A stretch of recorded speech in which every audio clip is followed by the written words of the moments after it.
Welcome back to Dr. Supercoach YouTube for Pigs Round 13 Captaincy Recommendations.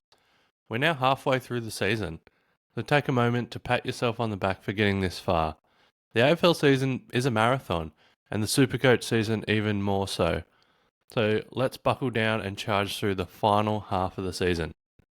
Another week with teams on the bye means you should have a blue dot loophole, and I think we should take advantage of that this week, as a lot of my favourite options play on the Sunday or the Monday. So I would recommend you save your VC to who you think is going to be the highest scorer on your team. Last week, I had the VC on Whitfield. I didn't take his 116 because I was really keen on Bailey Smith against the Eagles. I was happy with that. Smith ended up being the highest scorer in my squad for the weekend, and that's really all you can ask for. Now, let's get started with this week and our vice captains. Number 3 is Tim English. Tim's been flying under the radar lately with a 5-round average of 113. He has 3 scores over 100 in that time, including a huge 166. This week he gets a matchup with Lloyd Meek, who's been giving up plenty of points to opposing ruckmen this season. Over the last month, every ruck that has come up against Meek has outscored their season average, highlighted by Maxi Gorn's 142 against him in round 9. So Meek is someone that English loves coming up against, with scores of 135 in their last 2 meetings.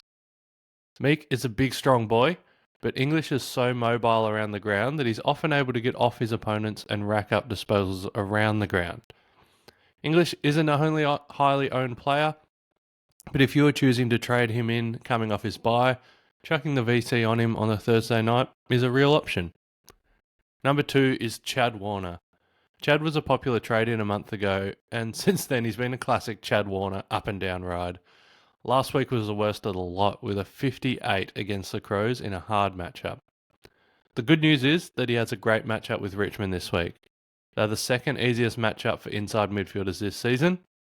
Looking at inside midfielders against the Tigers, there actually aren't many guys that have gone 125 outside of Zach Merritt in the last month. So no one has. Zach Merritt's the only one to go 125 against him in the last month, but he did put up a 156 in that. But when I looked into it a bit more, there haven't been any real uber Supercoach mids play against them except for Merritt in that time, so maybe that's why no one's gone 125. And Chad himself, look, he isn't an uber Supercoach mid, so I'm not saying this is a home run pick.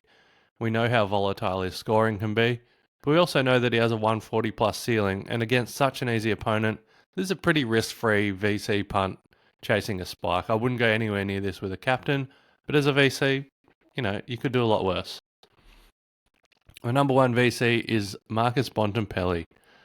He started the year on the sidelines, but Bont has put together an impressive 6 games since returning to the squad, trailing only Gorn and Cherry for average points, with a season average of 129, puts him in that elite category. Unfortunately for him, he matches up with Hawthorn this week, who are a restrictive matchup for inside mids, but it might not be as bad as that. Over the first month of the season, the Hawks were actually the hardest matchup.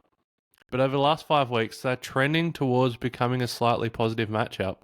And actually in the last 3 weeks, they've let 3 midfielders get off the chain. So we saw a side bottom 146, a Neil 143, and an Anderson 152. So there certainly are some points up for grabs here against the Hawks. And Bont loves playing the Hawks.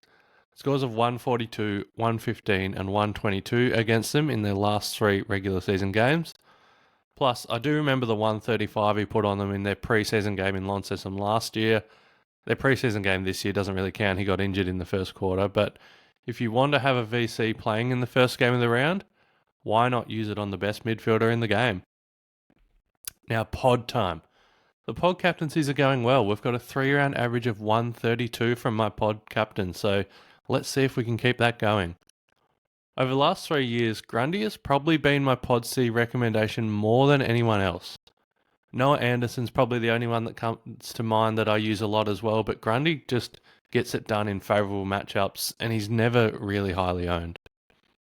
And that's exactly what he has this week. Grundy has a 3-round average of 135, and he just scored a 161 against one of the hardest ruckmen in the league. This week he goes head-to-head with Toby Nankervis, who is the 4th easiest ruck matchup this year.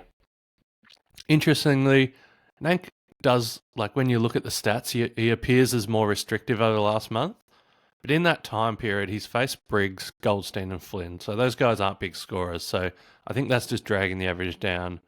The one premium ruckman that he did play in that time was Tristan Cherry, who cooked him for a 150.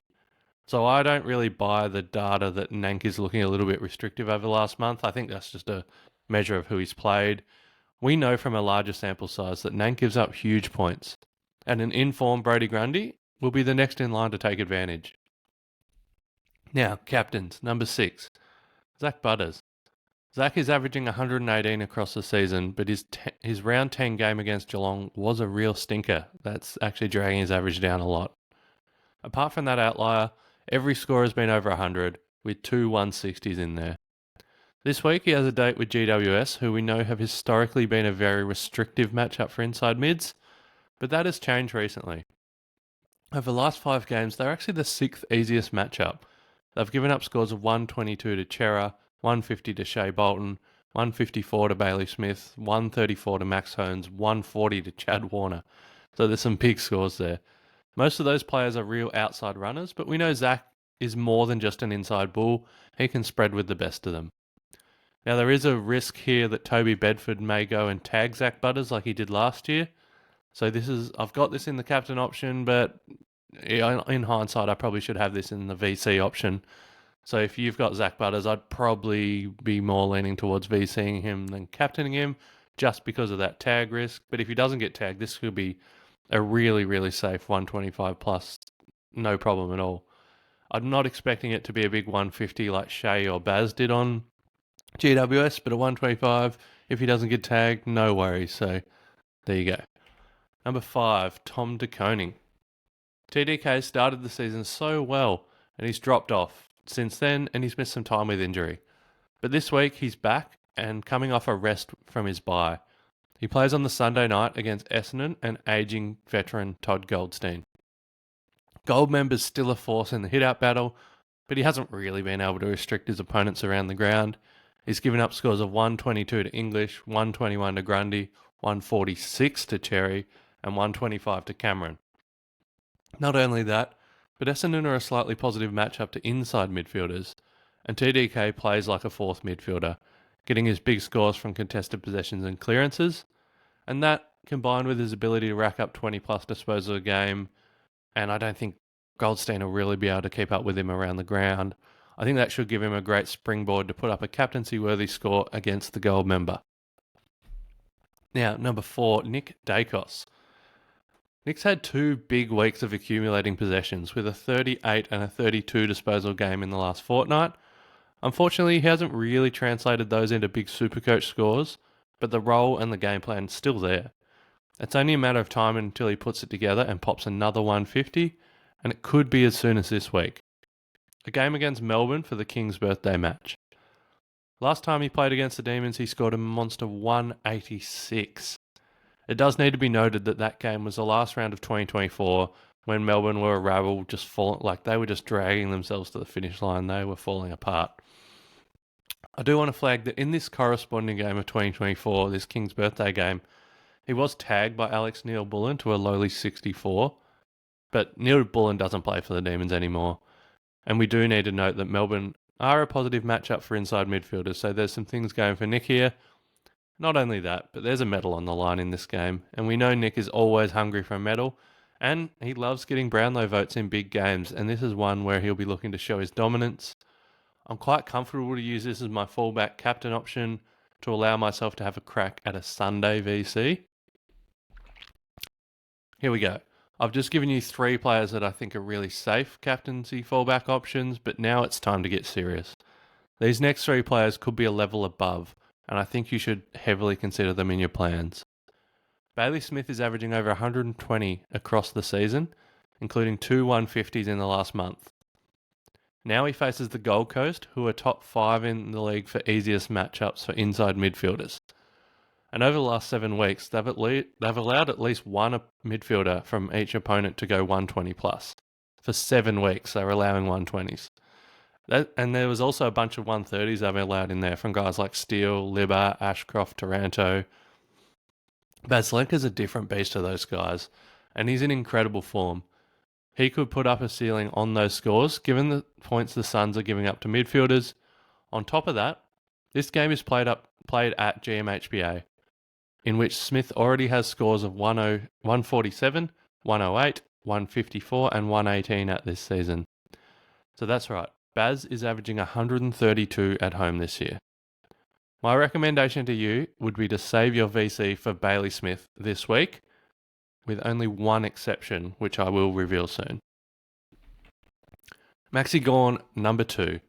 So the number 1 player, Supercoach player in this season by total points, playing in the last game of the round, is always an incredibly safe fallback option. Gorn comes into this game against the Magpies priced over 700k because of a 5-round average of 144. Now a date with Darcy Cameron, who he has scores of 122 and 132 in his last 2 meetings. A date with Darcy Cameron, who is a positive matchup to opposing ruckman. A date with Darcy Cameron in the King's birthday game with a medal on the line and the Demons needing to win to keep their charge towards finals going. A date with Darcy Cameron in a highly televised game on a public holiday. Gorn has been in elite form this year, and the combination of the positive matchup and playing in the final game of the round should give owners plenty of confidence in using him as captain. Here we go, number 1. I just mentioned that I recommend people pass on the Thursday and Friday night games and save their VC for Bailey Smith. That is, everyone except Tristan Cherry owners. And I know it might feel strange saving your VC until Sunday, but I highly recommend it in this case. I don't want you getting a 125 VC and umming and ahhing about whether to take it when the highest score of the year could be in jeopardy here. That isn't an exaggeration. Max Gorn currently has the highest score of the year, with that monster 198 against the Eagles. Well, Tristan Cherry is averaging more than Max Gorn this season, and now it's his turn to face the Eagles. I shudder to think what he could do to them, and there's no way I'm wasting my VC on anyone else this week. This is the easiest decision of the year for me. Just lock this away. Excluding the ruck share at Geelong last week, so Blitzarves and Stanley ruck shared last week and kind of split the points, so I'm going to remove that one. Apart from that, West Coast have allowed their opponents to score an additional 50 points on their current form over the last 6 weeks. So they're allowing ruckmen to add 50 points to what they normally do. If Tristan Cherry puts 50 points on his current form, we're looking at a score of 181. I've never seen a projected score that high when doing this captaincy research at any stage in the last 3 years. So don't overthink this one. Don't waste your VC on anyone else. Save your VC for Cherry, put the captaincy on Harry Boyd or another of your blue dot loopholes. If for some reason this doesn't work out, I've outlined the reasons I think you could use TDK, Dacos or Gorn as a fallback captain, but I'm supremely confident you won't need them. This could be the biggest score of the year. So those are my 10 favourite captain options for the week. But as always, here's a bunch of names that didn't quite make the cut. I think they're going to have good weeks. You could probably roll with them as a captain for draft. I think Zorko will do fairly well this week, given the matchup. There's a few guys I think they actually could feast on Richmond. I did mention Chad Warner, but also Heaney in the same vein. And then off the back line, Matt Roberts and Nick Blakey, one of them will probably do well. For Geelong, like I mentioned Baz, but whenever I mention Baz, Max Holmes is always in the conversation as well, so you could look at Holmes. I really like John Noble in this one against Geelong as well. He's been really flying under the radar, especially in drafts. And given the positive matchup at Geelong, I think you could captain him. And then we go to the Giants boys. I think Kieran Briggs isn't playing, so that sucks. I was going to recommend him, but yeah, it'll actually be interesting to see who they bring in. They could be an option, probably not really, but maybe grab them off the waivers anyway because I've got a good matchup. Whitfield and Ash, I think, are good options because Port have been giving up a fair bit to designated kickers. And then we go on to the Bulldogs. The North game, sorry. The North West Coast. I think whoever plays that designated kicker role for North will do well against West Coast. So it has been Caleb Daniel in the last couple of weeks, so maybe he's a bit of a draft option. And then especially these Collingwood half-backers against the Melbourne. I've talked a fair bit this year about the marks and disposals that Melbourne are giving up to defenders. So I think either Josh Dacos or Dan Houston could be pretty good in this one. As you might have guessed by my video I am locked into VCing Tristan Cherry. There's just no way I go anywhere else. If it doesn't work, I'm going to have the C on Nick Dacos on Monday, but I really don't think I'm going to need it. So thanks for watching, and before I go, the address to join the Dr. Supercoach Patreon group is here on the slide, patreon.com/Dr. Supercoach. We are preparing for the Slack catch-up to hang out with our Patreon members and meet up. All four of us, me, JB, Pistol, Cheezo, are going to be at a pub, and all of our Patreon members are invited to join us and meet up for free beer and pizza and watch 3 games of footy. So if that tempts you, or just joining a group of 600 Supercoach lovers tempt you, feel free to jump into the Patreon group using the address shown here. Anyway, that's it for me. I'm off now. Good luck this weekend.